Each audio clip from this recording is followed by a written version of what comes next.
Good evening, and or good day. Where I forgot that some places in the world now are actually maybe in the afternoon or in the morning. Welcome to this second webinar by the Asia Dengue Voice and Action Group, or ADVA, and this is the continuation of the first webinar that was held on the 28th of October, which talked about the randomized trial of Wolbachia for dengue control, and that was given by Professor Cameron Simon. Today, we're going to talk about managing the severely ill dengue patients from an adult and pediatric intensivist perspective. My name is Zulkifli Ismail. I'm a pediatrician and member of the ADVA as well.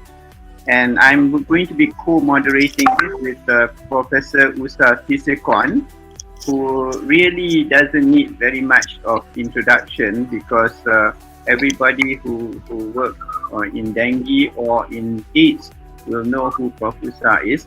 She is a professor of pediatrics and an executive director of the Tropical Medicine Cluster at Chulalongkorn University, an advisor of the Faculty of Tropical Medicine at Mahidol University, and she also she has done a lot in terms of dengue, and she received a Rockefeller grant for dengue research at the CDC in Atlanta, and scientific awards in 1994 from the Elizabeth Lester Pediatric AIDS Foundation for Pediatric HIV Training at the National Institute of Health in Bethesda.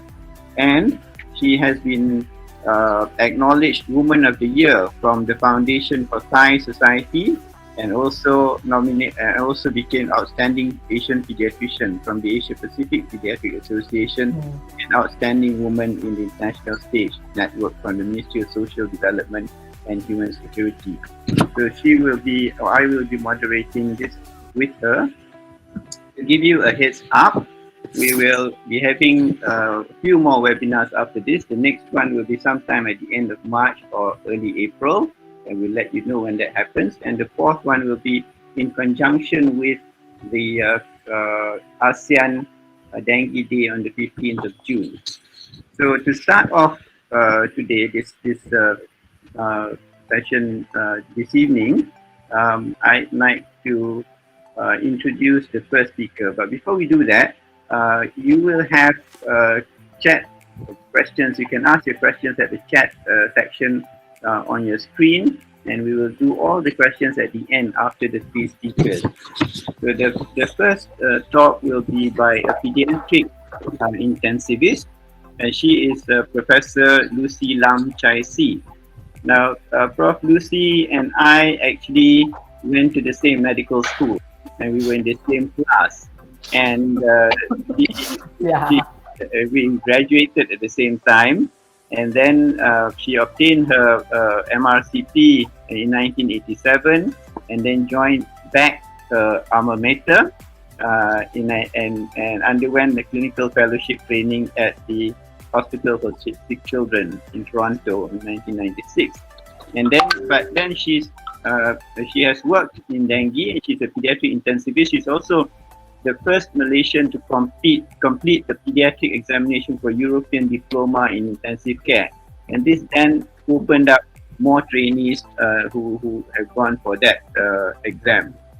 She has been to China, Laos, and the Solomon Islands in Africa, working for WHO, and she was also invited by WHO to be the lead author of the Handbook on Clinical Case Management of Dengue, and by WIPRO to design a training curriculum of dengue management. She's also collaborated with a lot of universities overseas, and has done collaborative research on pediatric sepsis, congenital diaphragmatic hernia, and neonatal hypoxic ischemic encephalopathy. So it's a pleasure to have Lucy here today, and she's going to talk to us about the pediatric aspect of intensive care management of dengue.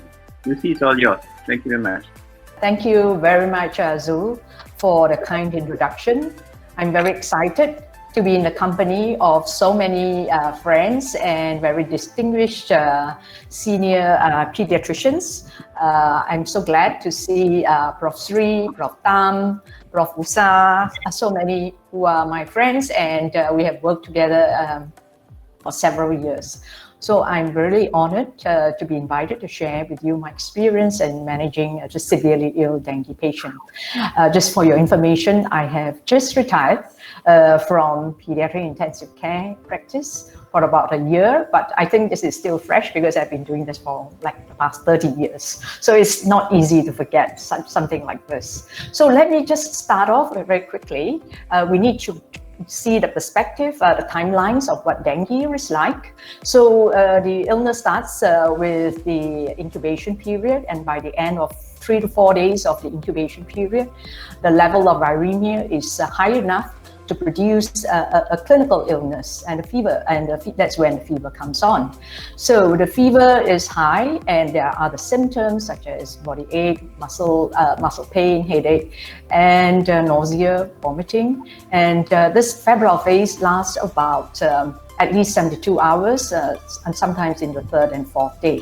So at the end of this febrile period, the viremia is cleared, and then the next phase of the disease comes on, right? So this is where the disease is going to declare. If it's going to be severe, it will be around this time, about the 4th, 5th day onwards. So if the patient develops plasma leakage and severe thrombocytopenia, then the patient has gone into the critical phase. And not all patients will have this clinical phenomena, but most of them are children and in secondary dengue infections. So the critical phase is defined, is really characterized by the plasma leakage, and the severity of this plasma leakage is varying, and it determines the severity of the disease. Now, the good thing about the plasma leakage is that it is self-limiting. It doesn't last more than 48 hours, and after that, the patient transitions into the recovery phase, where the fluid that is leaked out is reabsorbed. So whenever we see a dengue patient, we need to put them into the timelines so that we know where the fluid and the severity of the disease is.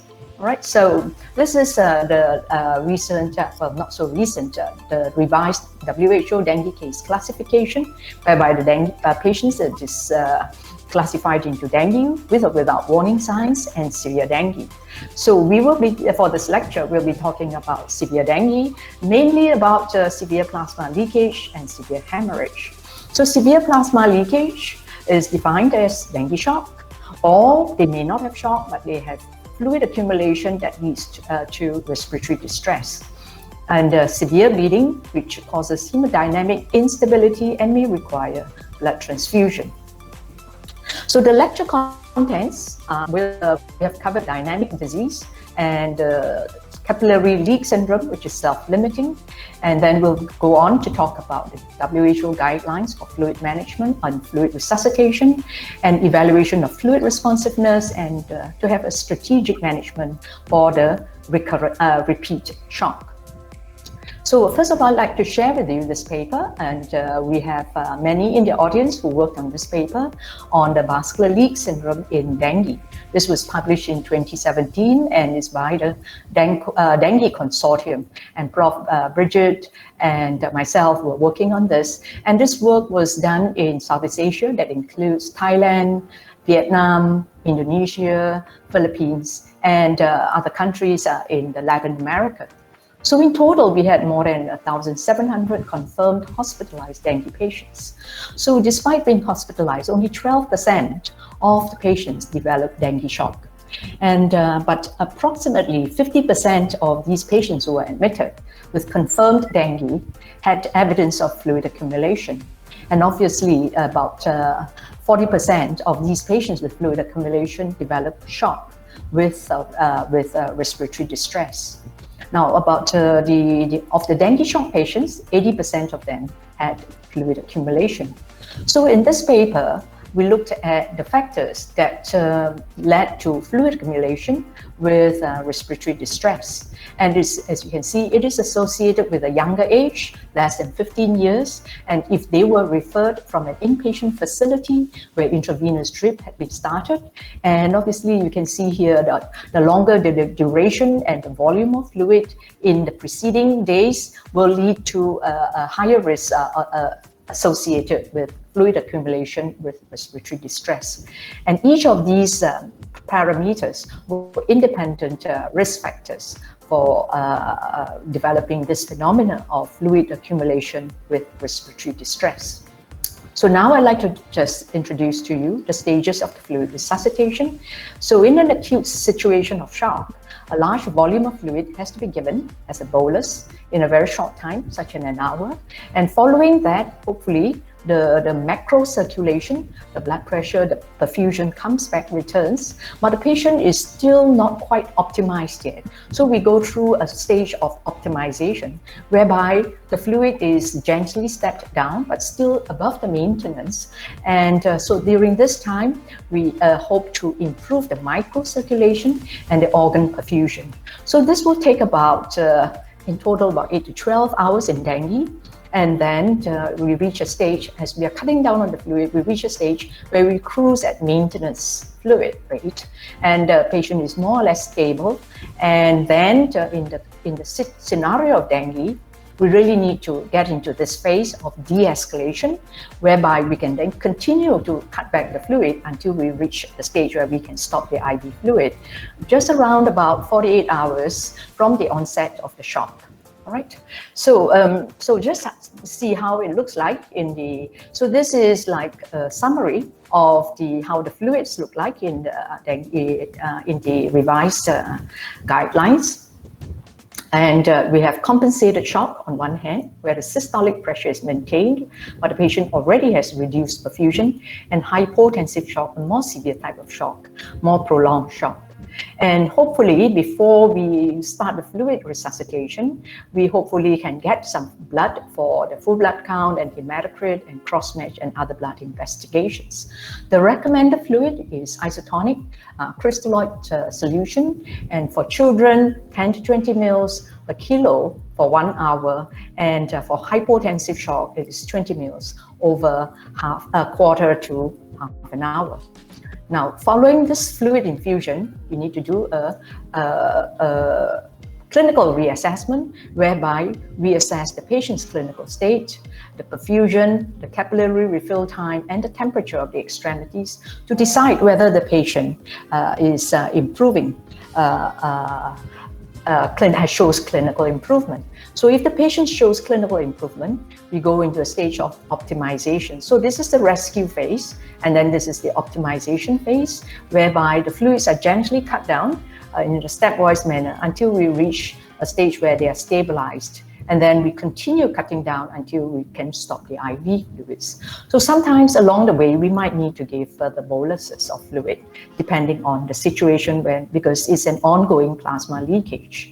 So, so this is how the fluid would look like when we stretch out over timelines, and is a rescue followed by optimization, and then we cruise at stabilization by about 8 hours from the start of IV therapy, and then we de-escalate and stopping. All right, the same goes with hypotensive shock, just a larger volume of fluid, and we continue with the 10 mils per kg after the first hour or after the initial bolus. So let's see how it pans out in the clinical scenario. So we have a 6-year-old child who was admitted on day 5 of illness. She had been vomiting for 6 times, and at the time of admission, her temperature was 37, and her heart rate is 130. Her blood pressure is still maintained, and the hematocrit was 36%. So she was encouraged to have oral fluids and didn't have an intravenous fluid. 14 hours later, she was found to have poor perfusion with a tachycardia and the blood pressure that was on the lowish side, and the hematocrit had increased from 36% to 48%.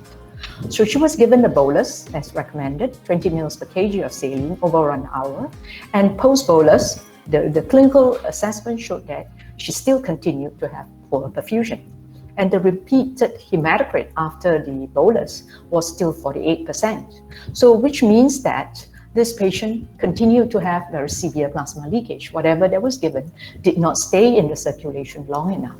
So this was her chest X-ray post-bolus, first bolus, and you can see that the cardiothoracic ratio is still very small, suggesting that intravascular volume is still depleted. So how would we manage the patient at this stage? So let's go back to the guidelines and see what it is. So after the first bolus, the reassessment showed that the patient did not improve. So we checked the hematocrit, and in fact, this is now the same high hematocrit. All right, so the guidelines say that you can either give a second bolus of crystalloid or colloids, and that is if you had the patient had already been given quite a number of boluses, right? Or if in a hypotensive shock state, then we would need to move on to a colloids earlier. Okay, so after the bolus of colloids, then we again reassess the situation to see whether there is improvement. And so at this stage, I'd like to talk about colloid therapy. This is a very important milestone in the management of dengue shock. Now, this is we are talking about a very severe capillary leak syndrome now. And so colloids have the larger molecular, have molecules that are larger in the molecular weight, able to stay in the circulation longer and able to hopefully expand the intravascular volume. So not many studies have been carried out. Most of them, in fact, there are actually about 5 studies. I've only put up here 3 studies that were done mainly in Vietnam. I know there have been some studies done in Indonesia and Philippines.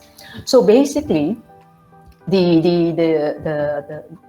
indications for using colloids in these studies is that in these randomized controlled studies, it showed that patients who presented with more severe shock, they do better when they were randomized to the colloid group. All right, so that would be an indication. If you have colloid available, it would be good to use a colloid solution for hypotensive shock. If not, then the second shock or the reshock, we should consider giving colloids earlier. All right, or if the hematocrit continues to remains high even after the crystalloid solution and the patient remains in the shock state. Now, the good thing about using colloids is because it stays in the circulation, it will bring down the hematocrit. And by bringing down the hematocrit, we hope that the intravascular volume is expanded. And if there is no clinical improvement, it would push the clinician to suspect that maybe there is a significant occult bleeding at this stage. Right? Now, the problem with colloid is that we have to be careful about the use. We're limited to about 30 to 50 ml per kg per day in order to avoid the complications related to colloid therapy. And but however, it has a fluid sparing strategy. But let's see what happened to that child. She developed, 30 hours later, she developed a large, as you can see, she had already got a large pleural effusion. She continued to be unstable. So unfortunately, she did not receive the colloid, that she continued to receive crystalloid. And as you can see, I don't know whether it's kind of lost there, but from my slide, I can see that she had already got a large, huge positive fluid balance of about 4 liters. So all these 4 liters, where are they? They are in the pleural effusion, they are ascites, and you can see here the cardiothoracic ratio is still small. She's acidotic, she has a high lactate, and she is in respiratory distress. So in essence, her extravascular compartment has increased, but the intravascular compartment is still very small. All right, so at this point, her hematocrit was 36%. And of course, with severe thrombocytopenia. So now what do we do? So we are now, she had not improved, and when I checked her hematocrit, it had come down from 48 to 36%, and so the hematocrit has decreased. So according to the guidelines, it says that when the hematocrit is decreased and the patient has not improved, we really need to think about something else that is going on apart from plasma leakage. So this is when we really need to think about severe overt bleeding. So we look for it, and if you see it, you really need to get on with the blood transfusion early. Otherwise, we should try a colloid and see whether the patients respond to the colloid, and if not, consider blood transfusion early. Okay? So while we're doing all this fluid therapy, it's important to assess the patient for the fluid responsiveness to the fluids that we are giving. And this has to be done frequently by checking the perfusion and organs, serial hematocrit, serial lactates, read if you have an ultrasound, look at the inferior vena cava, and all the time keeping an eye on the fluid balance and the fluid accumulation, because all these fluid overload is associated with increased mortality, prolonged ventilation, and acute kidney injury. And in the context of dengue, it may even cause more damage to the delicate endothelial glycocalyx layer, which is our filtration layer of our capillaries. So the take-home message for this lecture is that dengue is a dynamic disease, and the severity occurs during the critical phase of about day 4 to day 5 of the illness. However, it is self-limiting, there's capillary leak syndrome, and the fluid boluses, fluid resuscitation is a treatment of choice, but the fluid itself aggravates the fluid accumulation and the cardiorespiratory changes. So we need to be very careful about our fluid therapy. And so we also talked about the stepwise reduction in our fluid therapy, and to aim for just enough circulation. And we also briefly discussed the strategic management of a reshock by using colloids and blood transfusion. So everything is, there is no such thing that is not poison. Okay, even fluids, there is a poison. Even oxygen, there is a poison. The dose alone makes it a thing or is not a poison. So thank you for your attention.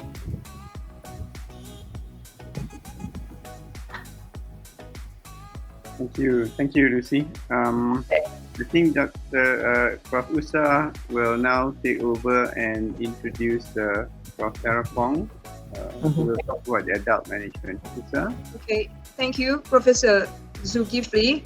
And the next speaker is Professor Terapong Tantawichien from Thailand.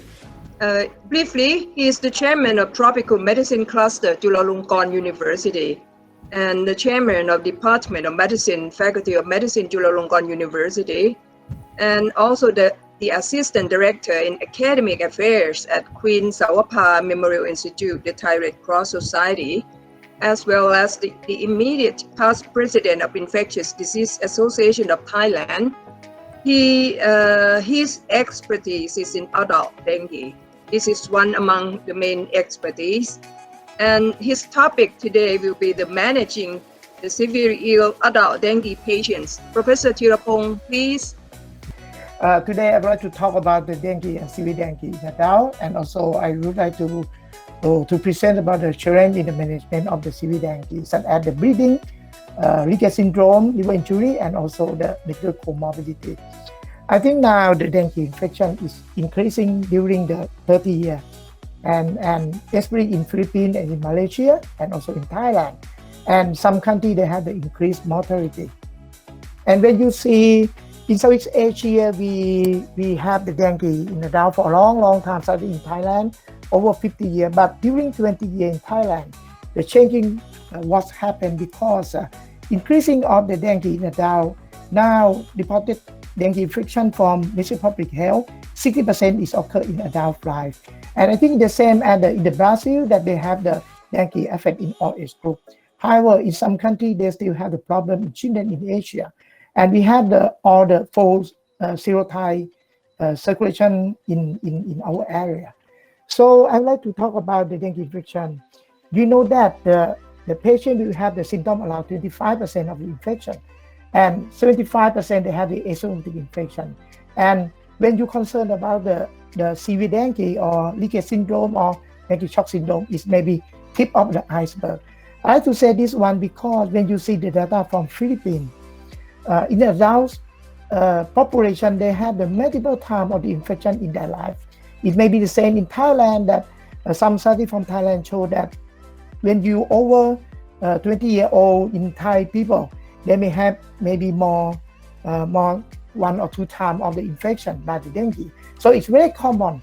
Why we interest in the asymptomatic infection in adult, because if they have the infection and they have no symptom, but they can transmit the disease in the endemic country. And when you see some data such as in Philippines, the symptomatic ratio to subclinical to symptomatic ratio is maybe show that less than 10% of infection in adult they have the symptom. So it means that when Thailand we have the dengue reported case around 50,000 cases per year. That is mean at that time we have around over 200,000 infection in our country. So it means that asymptomatic in adult is more common, but some patient, maybe very few patients, they come with the symptomatic, and very few patients they may have the severe infection. So adult dengue is not only problem in people in endemic area, but now this is a problem in traveler from European country and US country, such as show in some area in the world, they have the dengue infection more than the malaria, except Sub-Saharan Africa. So when you see 30 years ago, when you see the earlier report about the dengue in travel from Israel, they said that most of the patients have mild disease such as the fever and rash and maybe mild thrombocytopenia. But now you can see that the problem of the dengue in travel is go to severity. It's go to the serious such as the hospitalization and maybe leakage syndrome or dengue shock syndrome. So many studies try to compare between the children and adults dengue. That in my mind, I think it should be similar, but in the study they show something maybe different, such as the lower platelet count in adult dengue and maybe higher transmission. Maybe liver injury is more in adult than pediatrician, and the bleeding is maybe more common in adults when compared with the children. So many feature is maybe different. And the other difference from the pediatric dengue is a pregnant woman, because now we have the more and more case of the pregnant women who have the dengue infection, and it may cause problem in the pregnant woman that go to the labor, because the cesarean section is very dangerous and it may be transmit to the baby. The other thing that different from the pediatric dengue, they're very important about the comorbidity that you see when you have the dengue in adults or maybe dengue in elderly. The adult and elderly may have the medical comorbidity such as the diabetes and the heart disease, COPD, and also renal failure and maybe cirrhosis. That this one is an increase of the hospitalization, increase of the long stay in the hospital, and also maybe increase in critical illness and maybe increase death. And sometimes the comorbidity may change the clinical presentation, such as this patient. This patient comes with a fever and hyperthyroidism, that the pulse is maybe 150, that someone think that she had the shock, but really she had no shock, she had only the hyperthyroidism. So sometimes they like to compare older and adult, because older they have more comorbidity, and many studies show that the older patient, when they have the dengue infection, they may need more hospitalization and more severe, and maybe the death increase in older. So that you can see that the comorbidity is increasing in elderly. And also this study from Thailand show that the leakage syndrome is maybe more in elderly. So when we think about the severe dengue, that we talk about the severe plasma leakage, severe hemorrhage, and severe organ impairment, that usually describe more and more in pediatric dengue.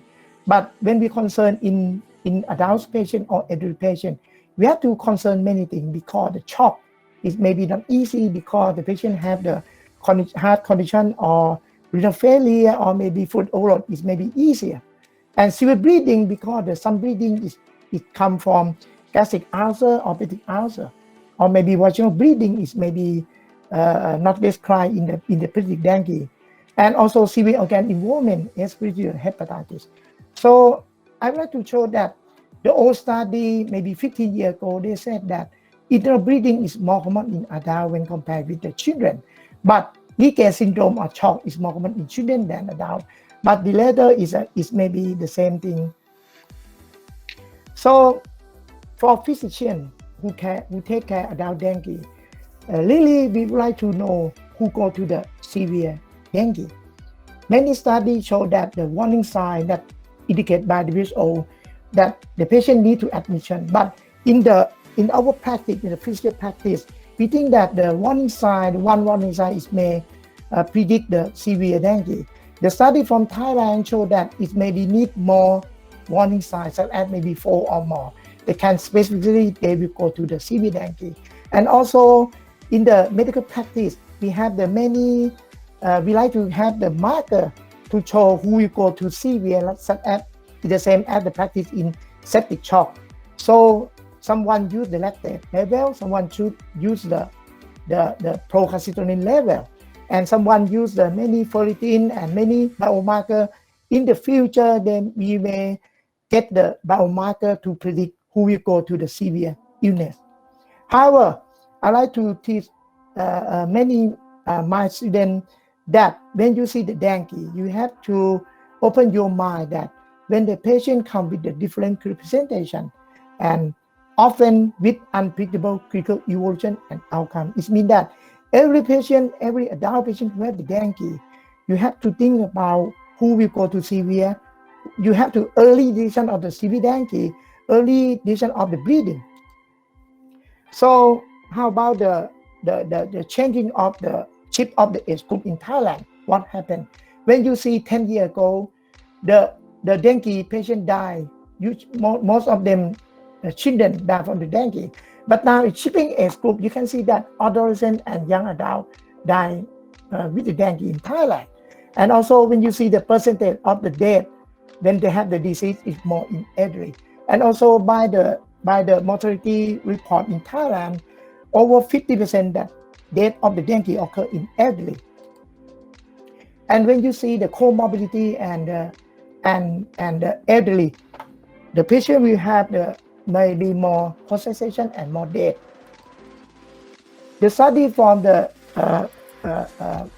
tropical medicine hospital Thailand found that older and maybe the heart failure or multi-organ failure or respiratory failure is predict death in the adult dengue. However, when you see this one, misdiagnosis of the dengue infection. So it means that in the mortality report in Thailand, we found that around 50% of death case, they have the delayed diagnosis or maybe misdiagnosis of the dengue. So I think the treatment, pre-treatment, and maybe concern of the dengue is very important in adult patients. And someone tried to review about the risk factor of the hospitalization in adult and risk factor of the ICU. Most of them, they found that the multi-organ failure or organ failure and maybe macular ventilation is a risk of the critical illness. And when you see the adult dengue who go to the critical care, the ICU, by this public case control study, 50 to 60% they have the severe plasma leakage. Around 10 to 50% they have the severe bleeding. And also most of them have the multi-organ failure. It's really important for death in the dengue patient. And when you see that 26% of the adult dengue need ICU care, they need ventilator. So, and mortality is around 20%. That is the same that this one. So I like to go to overview about the management of the severe dengue. I like to concern about the severe bleeding, leakage syndrome, liver injury, and also the comorbidity. So breathing is very important. In my opinion, severe bleeding is very important in adult patients. Usually the bleeding is occur in a dengue patient like the pediatric dengue, such as the prolonged shock, such as the severe DHF. But some feature is maybe different from the pediatric patient, such as some patients may receive the non-steroidal anti-inflammation drug or maybe steroid. So they may have the pre-peptic ulcer disease or maybe gastritis that caused by NSAID. And maybe someone elderly, they receive the anticoagulant or antiplatelet that may be easy to breathing. The breathing in adult dengue is more common in GI tract. Most common is come from the peptic ulcer, duodenal ulcer, and maybe gastritis. Okay, and the breath is maybe occur earlier in the course of the illness when the platelet count is go to less than over 50,000, the bleeding may occur earlier than the day that the fever goes down. And the risk of the GI bleeding is the elderly, is the previous stroke, they may need the anticoagulant or antiplatelet, and the lower platelet count is may bleeding. And the NG put like this, it's usually we don't use it because it may cause a trauma. This is the long example. So usually bleeding, the GI man would like to endoscopic and treat them with the endoscopic injection therapy, but it's not effective for the treatment. Usually we wait and see. And in some massive case, we go to operation to stop bleeding, but it's very serious condition that is very rare in our practice. So internal bleeding is very dangerous because we have the rupture spleen. It may be very few cases, but usually they die from the splenic rupture. So this is very important. When the patient have the overt bleeding, it may be easy, but someone may have the occult bleeding also in GI tract, also in intraperitoneum, also caused by the rupture spleen. We have to think about when the patient has a shock with low or normal hematocrit. However, in the war practice in critical illness, we have to think about the other cause of the hypotensive shock, such as the bacteremia.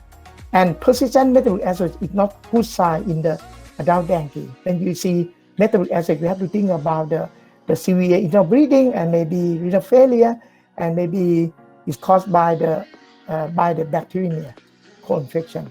So platelet transfusion, prophylactic platelet transfusion, it not help us. Okay, usually no bleeding, we don't use the platelet transfusion, except they have the active persistent or maybe serious severe bleeding. We will use the blood transfusion. We will use the platelet transfusion or maybe fluorescent plasma. And the other thing about the serious hematologic manifestation in the dengue, that we also have the experience, and the Malaysia doctor report about this thing, about the hemophagocytic lymphohistiocytic. We call the HLH, secondary HLH is very dangerous. The patient will have the absence of consciousness, pancytopenia, severe bleeding, and maybe CNS bleeding, and also severe hepatitis or liver failure. That's very dangerous, and the initial treatment with the dexamethasone is very important. I think dexamethasone initial, and you have to start earlier to save life the patient, because the patient will die with the liver failure or bleeding, internal bleeding. The other cardiovascular manifestation in dengue, I think that we have to concern about the plasma leakage and cardiac complication. The arrhythmia is uncommon. Usually, it's bradycardia is occur in the convalescent state, but some elderly, they may have the SVT, they may have the atrial fibrillation, and they may have the arrhythmia that can occur. So plasma leakage, I think that I heard Professor Luciram about the menopause. I think it's different in the physician practical, because many times in Thailand we talk about this thing, and our intensivists, I mean in medicine, they try to have the guideline to use. They usually use the crystalloid, but they sometimes they use the normal saline or lingular solution. But in the colloid, after we use the crystalloid around 1 or 2 hours with the loading like the hypotensive shock, they will start the colloid earlier with the albumin with saline. And for the dextran, usually in the physician practice, we don't use it because they afraid that we may need larger volume of the dextran, that it may cause the renal failure and also the platelet dysfunction. This one. So the other way that when you think about the 10 or 20 ml per kilo per hour that we treat, that the pediatric doctor treat the patient who have a shock in the dengue, but for the elderly, especially for the elderly or the patient who have the comorbidity, sometimes it can cause too rapid IV fluid, and it may cause the pulmonary edema. And sometimes they use the incorrect use of the hypotonic, such as the half of saline, and maybe some practitioner they don't know about how the appropriate time of the IV fluid management, so they use large volume IV before they have the leakage.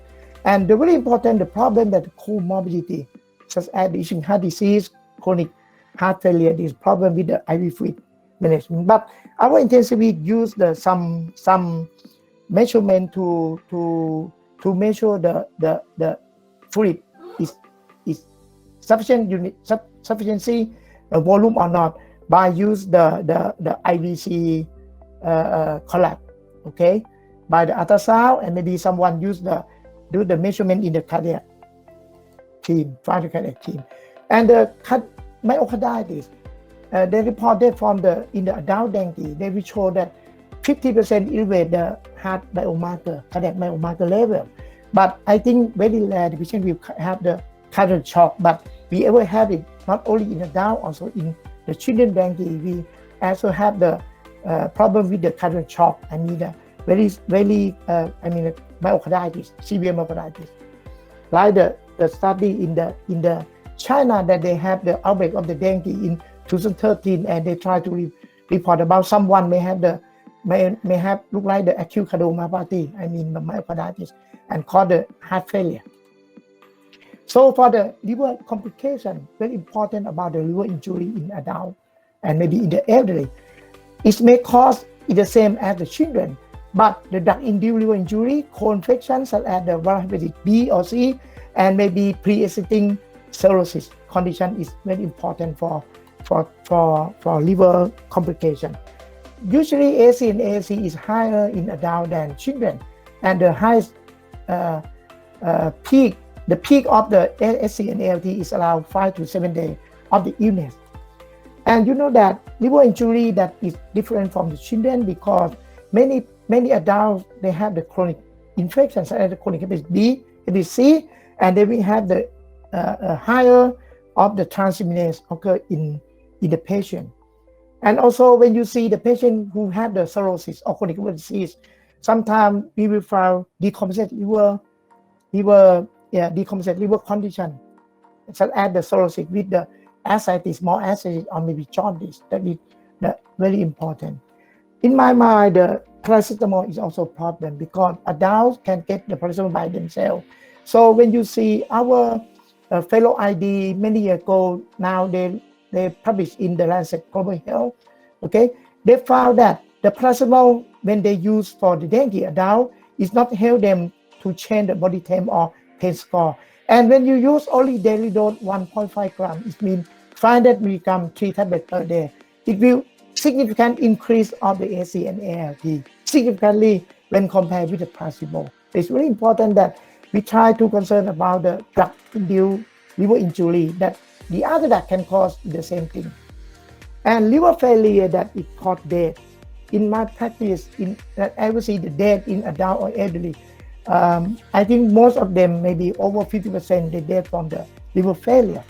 Our study recently from Chulalongkorn University, they said that around 5.8% they have the more than 10 times of the HGPT and HGPT 10 times, 5.8% of the dengue in adult, and 1% of this group, they will have the acute liver failure. And when they have the acute liver failure, increase the mortality to 50% when compared with the patient only have the higher transaminase. So at the Chulalongkorn University, Professor Sombat and Professor Nattachai start to try to treat the patient who have the liver failure, such as they use the NAC treatment, like the paracetamol toxicity liver. And also they try to use the temporary liver support, such as they use many patients with the single pass albumin dialysis system. That I think that it help the patient because we have the survive the patient who have the liver failure, many cases. For the kidney injury, it may caused by many things, but usually that we learn from the pediatric dengue that usually it's caused by the severe shock or plasma leakage. But for adult, the two things that we have to think, nephrotoxic and rhabdomyolysis that can occur in the adult patient who have the very high CPK with the kidney failure. And maybe someone use the NSAID that it caused the nephrotoxic APN. This one, okay? Finally, we have to talk about the bacterial co-infection. That's really important. In the critical illness, we know that around 0.3% of the dengue patient, they can get the bacteremia incomplete acquired. But when you have the patient who have the severe illness in the critical illness in the ICU, you have to think about the co-infection or maybe super infection with the bacterial in ICU setting.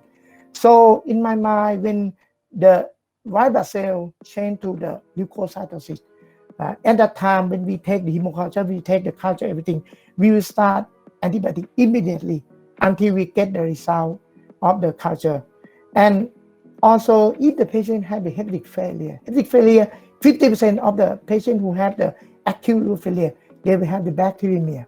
So we need antibiotic earlier in that case. And this one. And finally, I'd like to say about the co-infection. This is the public in BMC public health. We see many tropical infectious disease can co-infection. Maybe malaria and dengue, maybe chikungunya and dengue. But now we have the problem with the COVID also. The COVID causes dengue because the cross-reactivity between the antibody. Usually COVID-19 we diagnose it by the PCR. But if the patient comes with the COVID and you test dengue, it may be false positive. And the Singapore hospital showed that there may be some problem with the outbreak of the COVID and dengue. And finally, they have the children who come with look like the multi-system antiviral syndrome, and they also have the NS1 positive. So they report about the COVID-19 with the dengue shock syndrome. So thank you very much. Thank you very much, Professor Terapong, for sharing your vast experience in adult dengue. And it's quite scary. I don't know about the other pediatricians, but to me it's quite scary. So now I think we will keep the Q&A session at the end. And may I ask Professor Zulkifli to introduce the next speaker, please? Okay. Thanks, Sam. The next talk will be by Professor Bridget Wills. She is Professor of Tropical Medicine and Honorary Consultant in Paediatrics at the Center for Tropical Medicine and Global Health at the University of Oxford. She trained in pediatrics and infectious diseases in the UK, but worked at the Oxford University Clinical Research Unit in Ho Chi Minh City in Vietnam for more than 20 years. So she's very familiar with Asia, and where she's focused primarily on clinical research on dengue. Now, her clinical research on dengue it incorporates studies that are designed to improve diagnosis and risk prediction for severe dengue, as well as randomized intervention trials to improve dengue management. And she's also looking into the pathophysiological mechanisms responsible for systemic vascular leak syndrome and coagulopathy that are major complications of dengue. She was awarded the Ho Chi Minh City Medal by the People's Committee of Ho Chi Minh City in 2012. And so we look forward to listening to you, Prof. Wills. The floor is yours. Thank you. Thank you. Good afternoon, good evening, everybody. Can you see the slides and can you hear me? Yes, very clear. Okay. Well, first of all, thank you very much to the organisers of this event for inviting me. It's my pleasure to be here. And thank you to the audience for attending. I'm aware that there is another highly significant event happening today in the United States, possibly more important than my talk, but anyway, thank you very much for attending this event before that takes place. So my remit is to talk about clinical research as it pertains to specific interventions for management of severe dengue. The other two speakers have given very nice, very clear summaries of the clinical features, the evolution, the complications of dengue in children and adults, and summarized the basic structure of the WHO guidelines and the ethos behind those guidelines.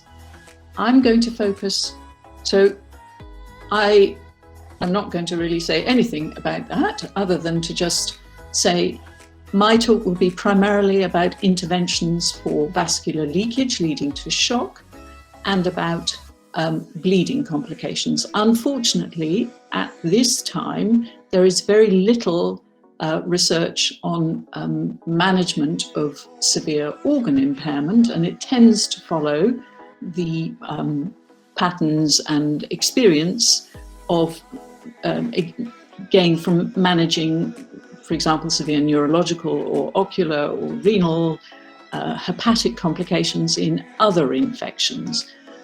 So I'm not going to talk about research with respect to severe organ impairment, but starting first with dengue, with dengue, with bleeding.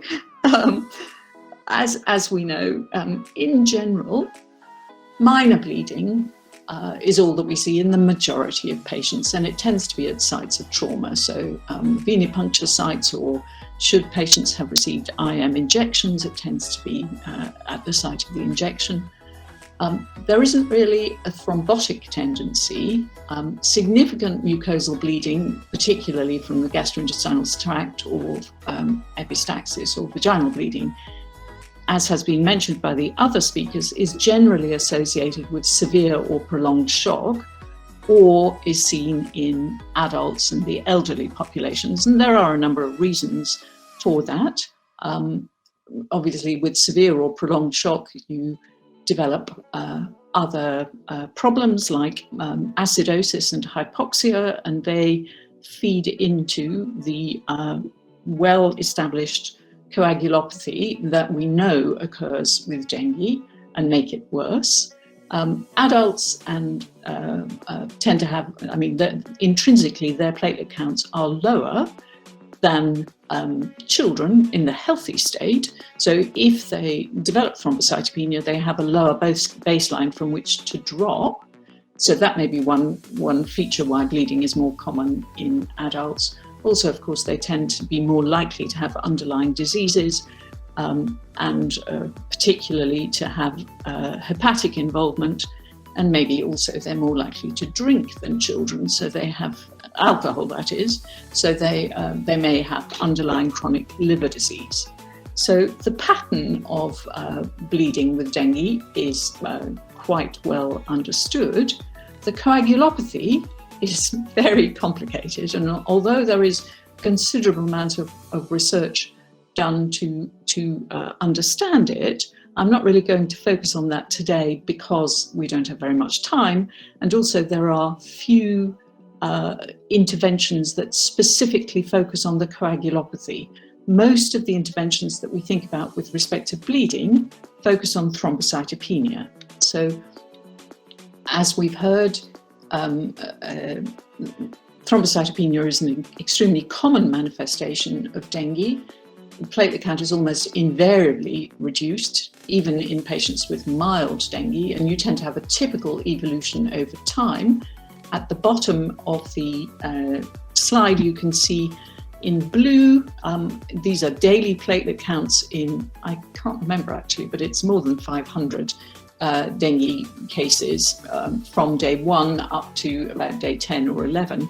So outpatients who are not particularly unwell, they do drop to a nadir around about day 6 and then promptly rise.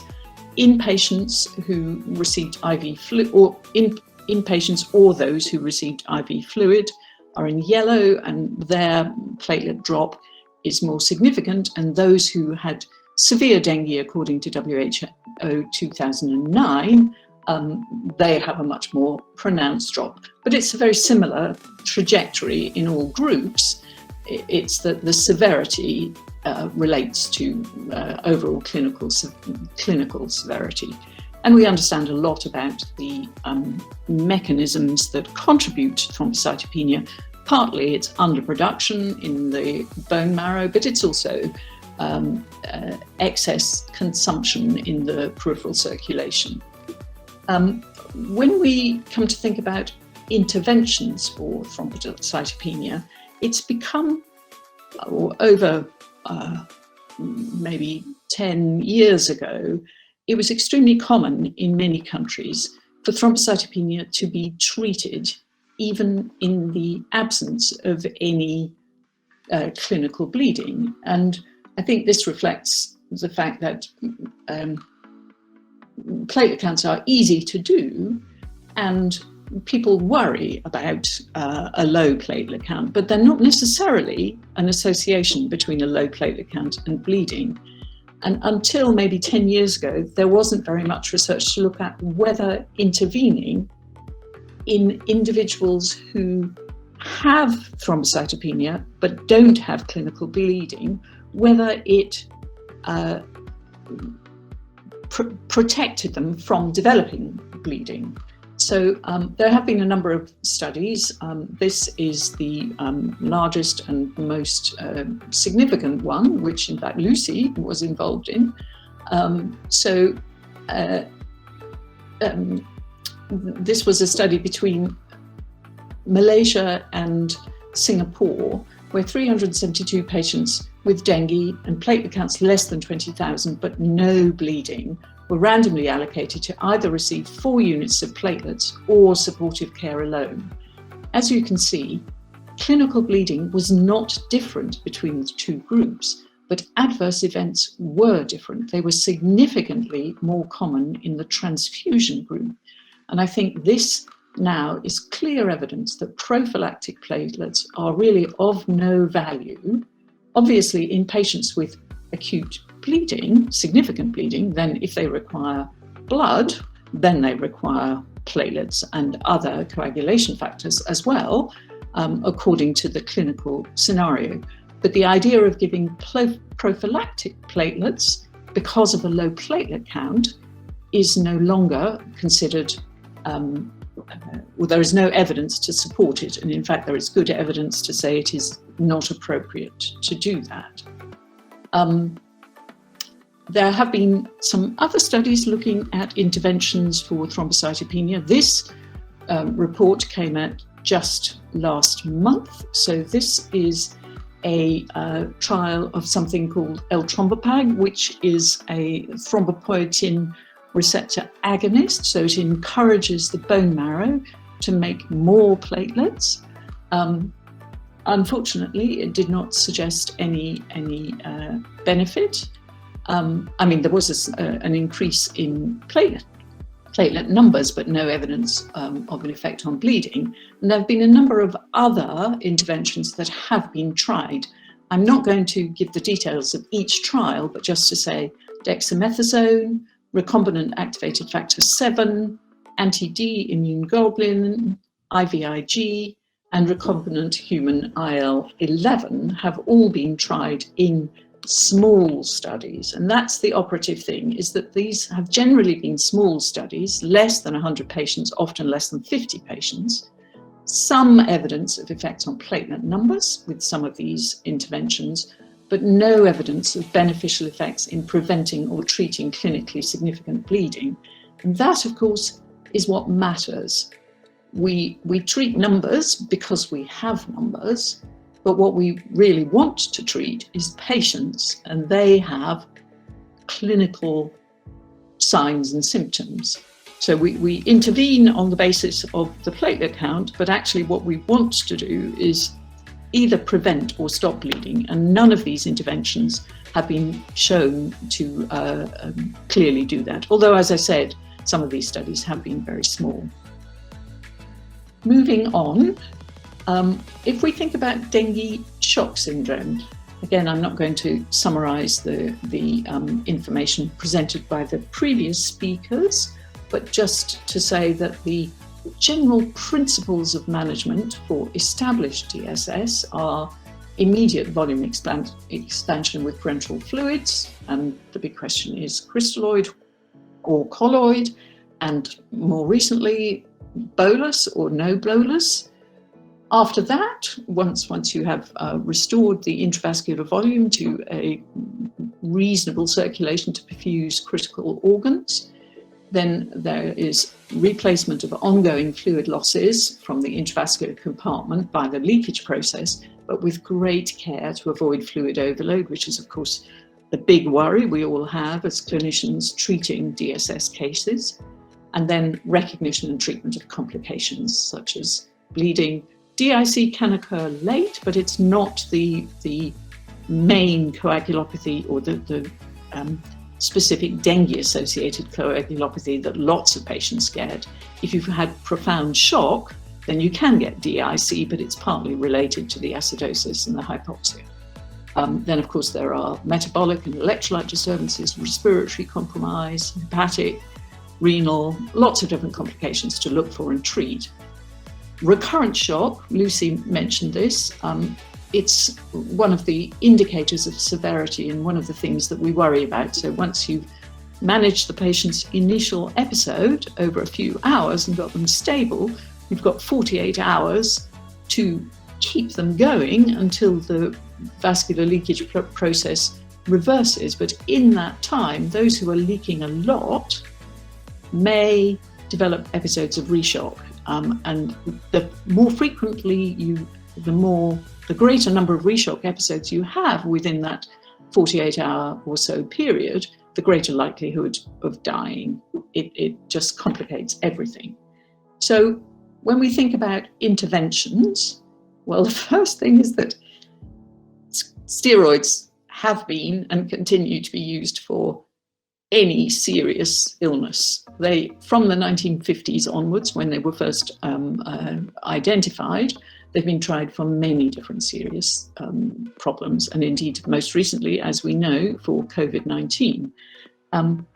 For dengue, from the 60s and 70s onward, it became quite common for steroids to be used for dengue shock syndrome patients, but really with no evidence until there were about 4 studies done in the late 70s, early 80s. They were all relatively small, from sort of 50 to 200 patients. And the design of the studies was not bad, given that these were done in the 1970s and 80s, but they don't hold up very well to our current standards of how clinical trials should be done. But anyway, they didn't show any evidence of benefit, and review after that with management guidelines now do not support the idea of using corticosteroids. We ourselves did in Vietnam, did a study looking at whether corticosteroids given to children within the first 3 days of illness could prevent development of shock or other complications, and we found no evidence of benefit. That was a study of 225 children, so it's not that big a study. And a Cochrane review in 2014 summarised the evidence as saying that the evidence from trials using corticosteroids for dengue is inconclusive and the quality of evidence is low to very low. This applies to both the use of corticosteroids in dengue-related shock and for dengue at an early stage. So what that's saying is, we really don't know. They're not used, I mean, they're not recommended for use, but we don't know. My personal view for use for DSS is that it's probably too late, that by the time you actually intervene with steroids in someone who presents with DSS, it takes 24 hours for them for an effect of an intravenous bolus of steroid to start influencing all the many pathways that steroids do influence. And actually, you've only got 48 hours that you need really to be managing the patient until they start to recover. So I suspect that it's too late, but I do think that we don't really have clear evidence one way or the other. Moving on, the big question that I think almost all clinicians who manage dengue shock syndrome, and this is particularly paediatricians because it happens more in children due to their intrinsically more leaky blood vessels, what fluid should we use? And there are guidelines, of course, as Lucy described, but our options are either crystalloids or colloids. The fluids have different characteristics which do influence how they distribute around the total body fluid systems. Crystalloids, the plasma volume expansion, or the capacity to expand plasma volume, is determined primarily by the sodium concentration, which is why you should give isotonic, not hypotonic fluids.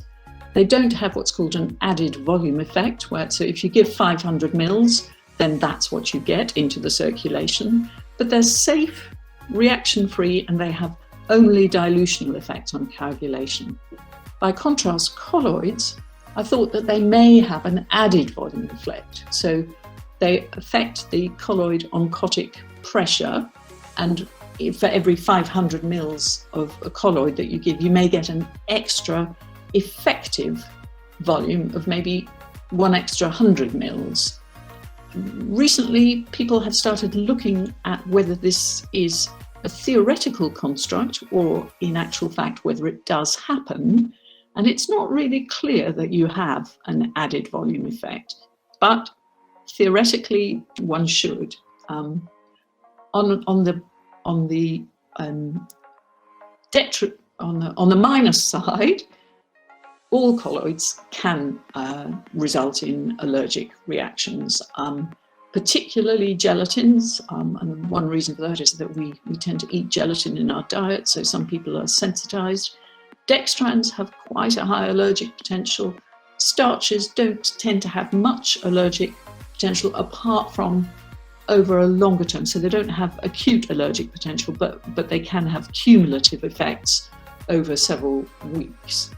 But they do have effects on coagulation and renal function. And the coagulation effects are not just dilutional, they are actually on the coagulation pathways. And given that dengue itself has a significant, sometimes, coagulopathy, then those are things of concern. So we have those two options to choose from. We have guidelines as to what to do, but what actual evidence do we have to support those guidelines? There isn't very much, to be honest. A lot of it is expert experience, and that's extremely valuable. But it would be nice to have it backed up by evidence from clinical research. So when I first went to Vietnam, which is 25 years ago now, we started with some intervention trials looking at different fluids for DSS resuscitation. The first study, which was published in 1999, was just a pilot study to see whether or not it was possible to do a blinded randomized trial in sick children in an intensive care unit in Vietnam. So we had four fluids, Ringer's lactate, 0.9% saline, either dextran 70 or gelafundin, and we were careful to define prospectively the outcome indicators, and the fluids were blind. Now, the main take-home message is it was possible to do, it was complicated, it was difficult, but it was possible to do. So then we went ahead and did a one-year study in a different hospital where 222 children with dengue shock syndrome were randomized to those same four fluids. And the results suggest that there wasn't much difference between the four fluids in overall recovery, but the longest recovery times were with crystalloids rather than colloids, which fits with the general theoretical concepts that we have. However, it was apparent that the response to treatment was largely determined by the pulse pressure at shock, which is not surprising. So how severe the children were at shock determined how well they did, as much as which fluid they were randomized to receive. There did appear to be a possible benefit with colloids, either the dextran or the gelatin, in children who were profoundly shocked at presentation. And this study was only about resuscitation for the first hour after presentation. After that, once they had had their first hour treatment, then subsequent management was according to the hospital guidelines. So going on from that, we then did a larger study which ended up recruiting 512 patients that was published in 2005. And here what we did was give 25 mils per kilo of study fluid over 2 hours. The previous studies had given 20 mils per kilo over 1 hour. This was given as 15 per kilo for the first hour and then 10 per kilo for the second hour. In those who were profoundly shocked, so either with no recordable blood pressure or with a pulse pressure of less than 10, they received either 6% dextran 70 or 6% hydroxyethyl starch. In the less severely affected children, they could receive ringer lactate. All of these treatments were randomized and blinded. We would have liked to try the crystalloid in the profoundly shocked patients, so the less than 10 millimeters of mercury pulse pressure group, but the clinicians felt that this would be unethical. They felt that their clinical experience at the time was that those patients would do badly if they did not receive crystalloid. Therefore, we did not have a crystalloid group for that profoundly shocked subgroup. What we found was that in the moderate shock group, ringers was as effective as either of the colloids for primary resuscitation. Patients with severe shock, so the profound group, received more rescue colloid. That was one of our outcome indicators, was how many episodes of reshock and how much rescue colloid did these different patients require. Adverse effects were similar for the colloids and clearly more frequent than the crystalloids, but allergic reactions were more common in the dextran group. And that actually follows from the way that dextrans are made. They are cultures of particular bacteria that have a sugar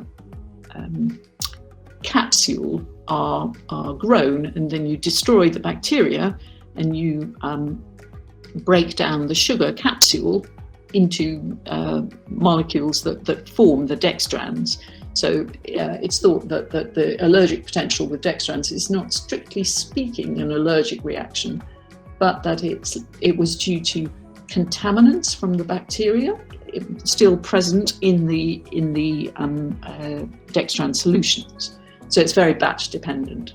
So those were the 3 studies that we did, and we hoped that we would go on to do further studies. I'll just mention, one other study that this was published slightly later, and it was done in Indonesia, and this was looking at use of hyperosmolar crystalloid solutions in dengue shock syndrome, and it was 50 Indonesian children with DSS who either received 5 mils per kilo of hypertonic saline over 15 minutes, and then 1 mil per kilo of hypertonic saline for the succeeding per hour for the next 12 hours, or 20 mils per kilo of ringers lactate over 15 minutes, and then the standard WHO recommended progressive reducing schedule of crystalloids. And that study, admittedly only 50 patients, found no difference in the major outcome measures, hemodynamic recovery, plasma expansion or survival were no different in the 2 groups, but the cumulative fluid balance was significantly less in the hypertonic saline group than the ringers group. So those are the main randomized controlled fluid intervention trials that have been done in dengue. And we were feeling, reasonably happy about the way things were going and where we might go next, when unfortunately, well, I shouldn't say unfortunately because it was an amazing study, in 2005 the SAFE study was published, and this was a double-blind randomized controlled trial of 7,000 ICU patients in Australia and New Zealand who required volume resuscitation during their ICU stay. And in that study, 28-day all-cause mortality was virtually the same in those who received crystalloid versus albumin. And the take-home message was that this study provides evidence that albumin and saline should be considered clinically equivalent treatments for intravascular volume resuscitation, but this was a heterogeneous population actually of adult ICU patients. However, it became the standard then for fluid studies to be big. So if you remember, our study was 500, this was 7,000, and a number of studies were then done that looked at starch versus saline, or a number of other different combinations, and they were all in big numbers, so 7,000, 2,000, 800 groups of patients, and all of them showed that in general, crystalloids were as good as colloids for volume resuscitation, but remember these are nearly all, well, they were all adult populations, with a heterogeneous mix of different underlying diseases, of different primary conditions, and also a range of underlying diseases. They were mainly elderly, and many elderly people have underlying diseases that complicate fluid resuscitation. So a number of different studies took place over, say, 10 years, and there was then a Cochrane review. But the big thing that came out of it was that there was a huge backlash against hydroxyethyl starch solutions, and it became almost, in many countries, it has become true that ICU clinicians feel that if you give a starch solution to any patient, it's tantamount to poisoning them, and that they should not be given. That for adult intensive care patients, not specifically for dengue, but for in general, the new guidelines, or the current ICU management guidelines, tend to say it should be crystalloids, and if you can't manage with crystalloids, then give inotropes, possibly with albumin, but don't give synthetic colloids. So this series of publications happened over about 10 years. And during that time, we were attempting to try and get a big fluid study that actually looked at whether or not use of crystalloids in the profoundly shocked patients might be acceptable. We showed that in the less shocked patients, so the moderate shocked patients, crystalloids were as good as colloids. In the profoundly shocked patients, it was not regarded as ethical to try a crystalloid in that group. After the study was finished, the clinicians felt that yes, it would be reasonable, provided one could have all sorts of safeguards incorporated into the study, to look at the use of crystalloids in profound shock and potentially for reshock. The problem was that by this time, when we were looking to get funding to do a big study in several thousand patients to really try and answer the question very clearly, all of these studies in adults were suggesting that starch solutions should never be used. And the problem with dextran solutions giving rise to allergic reactions had led to a general withdrawal of dextran solutions around the world so that they weren't available. So effectively, in most low middle income countries, the only available synthetic colloid solutions were starches or gelatins, and albumin, which is what's recommended in high income countries for adults with hypovolemia, was hugely expensive. So it became not feasible for us to do a study to investigate how to manage profoundly shocked or indeed reshock patients with dengue. The other thing, just to mention at this stage, is that the FEAST study came along, and many of you may be familiar with this. So this was a big study that was published in 2011, a randomized controlled trial in 3,000 African children with a range of different underlying infections, most commonly malaria, and impaired perfusion, although they were not, strictly speaking, most of them did not have hypotensive shock. They were not volume depleted as such, but they did have impaired perfusion.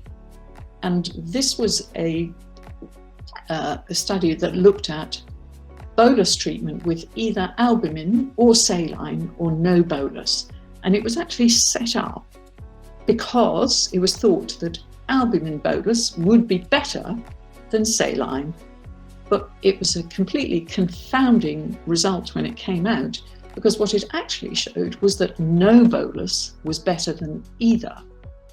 So that also caused us some consternation, because standard management of dengue and all of the guidelines that we have, dengue shock syndrome, you give them a bolus, and frequently you give them a bolus of a colloid. So if we look at the research evidence that's available, we find that how we manage dengue patients does not really fit in with the available evidence. However, I would say that the available evidence is not really relevant to the population that we are talking about. So all of the big fluid studies that I mentioned earlier were done in adult populations, often with many different acute infections or acute reasons for being in ICU, and they tended to have underlying diseases. So a lot of them had underlying renal failure, any number of different underlying diseases. The FEAST study was done in African children who tended to be younger than our population with DSS, and they many of them had quite severe malnutrition and anemia. Although I would say that even secondary reanalysis of the FEAST data does suggest that the bolus effect is consistent whatever sub-analyses you do. So in that group, it does seem that giving any bolus of fluid is not good for you. So what do we do now? I think we have very good guidelines.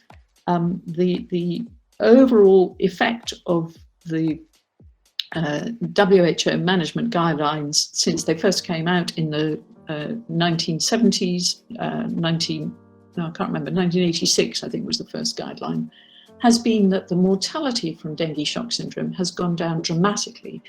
And in centres with good clinical experience, the mortality is less than 1%, often less than 0.1%. That is excellent, but it makes doing clinical studies difficult, because ideally one would like to have a mortality endpoint, but that would mean, well, more than 20,000, 30,000 cases would need to be enrolled to give reasonably robust results for a very low endpoint, for a very low outcome rate.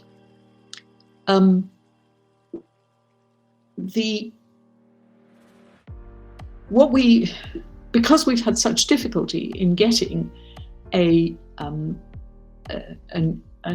the next generation, if you like, of fluid intervention studies for dengue shock syndrome off the ground, what we actually decided to do was to document what people actually do in different countries.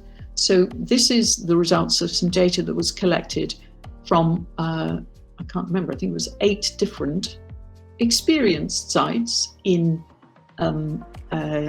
Vietnam, Myanmar, and Malaysia, where we retrospectively looked at every single bit of fluid that patients who were diagnosed with DSS received, Sorry to interrupt you. Can you just advance your slide, because we are seeing just the title. We don't see the details. Sorry.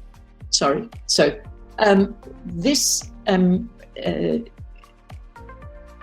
well, don't worry about the detail on here because it's a bit too complicated to explain. But anyway, I'll go on to the next one. So what we did was we retrospectively took hold of all of the files of patients discharged from these centres with a diagnosis of DSS and documented all the fluid that they received after the diagnosis of DSS and indeed before, and all of the outcomes that we were interested in. So renal function, if it was there, fluid overload, etc., etc. And this is a line graph. Each individual line is one patient. You can see the time zero is where the sharp line is on the left-hand side of the graph. And if you follow across, it goes up to 72 hours. If you look at the bottom of the graph, the green lines are patients who only received crystalloids. Anywhere where there's a blue line, this is where they actually received a colloid, and a red line is where they received blood. So you can see that at least a third of DSS patients are receiving colloids. Dark blue is high dose colloid, light blue is low dose colloid. So the current state of play today is that at least a third of DSS patients, these lines all represent children, although there were some adults in the study, receive colloids. And I think there were 10 deaths out of this is 700 plus patients. So the majority do very well. And what we would like to do next is actually do a prospective study, doing something similar where we document very clearly for a range of different colloids what the outcomes in terms of renal function and coagulation are. So the big adverse effects with starch solutions that people worry about, that make them considered by adult intensivists as poisonous, are increased rates of renal dysfunction and bleeding with more severe coagulopathy. Now, in this study that is on the screen, of course, most of these patients did not have those investigations done because there was no concern about them.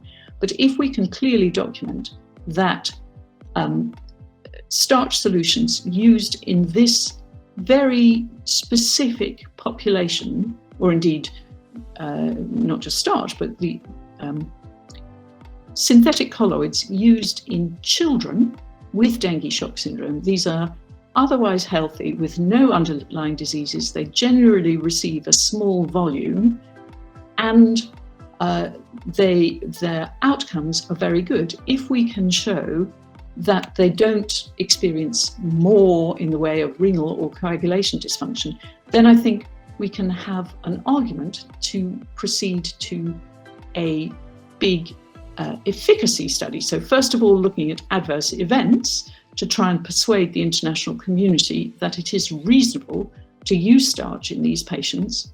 We use it all the time, but of course, the international community doesn't necessarily have any experience with dengue or how things are managed in dengue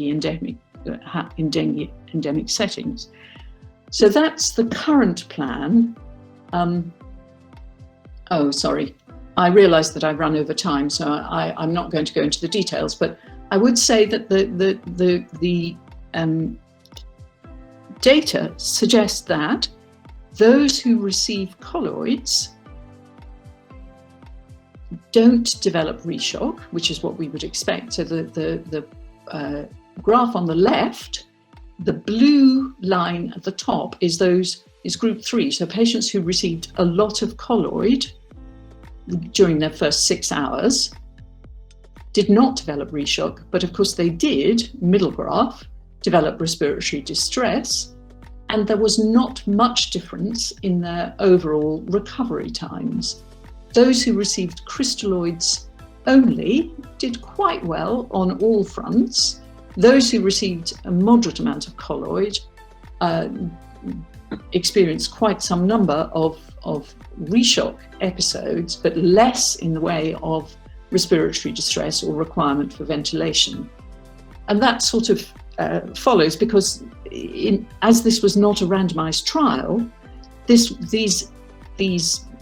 treatments were given on the clinical suspicion of the, or on the clinical judgment of the experts looking after them. So obviously those who received lots of colloid were thought by the clinicians to be more severe, and it then becomes a circular argument, which is why a randomized controlled trial is really important to try and tease out whether colloids truly give benefit in preventing reshock, whilst we know that they are more likely to result in more fluid overload. So summary, I think most DSS cases have a good response to careful management with isotonic crystalloids. We just don't have evidence as to whether patients with profound shock need a colloid. They certainly receive it, but whether they really need it, I personally think they do, but we need to prove it. The adult intensivists in high-income countries would suggest that we ought to be giving crystalloids, plus or minus inotropes and potentially albumin, but albumin is hugely expensive and just not really practical. I think one of the most important things from the research that we've done is probably the most important factor in reducing mortality in DSS is assiduous medical and nursing care. And I think we have to keep doing research. It's difficult to do research in ICU populations, but it is not impossible.